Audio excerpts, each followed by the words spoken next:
Bugun ko'pchilik bor. Ro'za tutgan odam tishini yuvmasligi kerak ekan.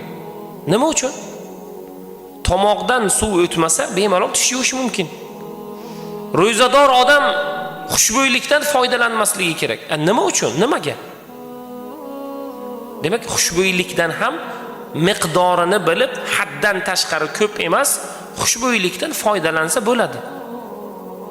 Ro'za tutayotgan odam saharlikda xushbo'y narsalar yemasligi kerak ekan. Nimaga birodar? Xushbo'y narsalar ham yeb bo'ladi. Yana bugungi kundagi odatiy savollardan saharlikda tuxum yesa bo'ladimi? Birodar, yeyvering. Ishtaha tortsa yeyvering. Nima muammo? Alloh fazl bersin. Alloh yaxshilik bersin.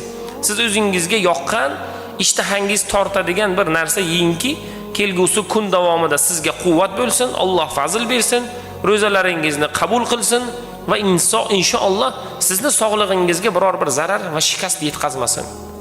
Alloh taoloning o'zi bugungi kunlarda hammamizni tutayotgan ro'zalarimizni Robbimning o'zi qabul qilsin inshaalloh.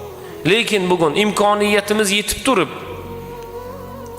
ishimizni, tashvishimizni yoki qaysidir bahonalarni ro'kach qilgan holatda men bugun ro'za tutmayman yoki boshida 3 kun tutaman, oxirida 3 kun tutaman, yo boshida bir 10 kungina tutib qo'yay, ob-havo yaxshi keyin tutmay qo'yaveraman deyishlik bu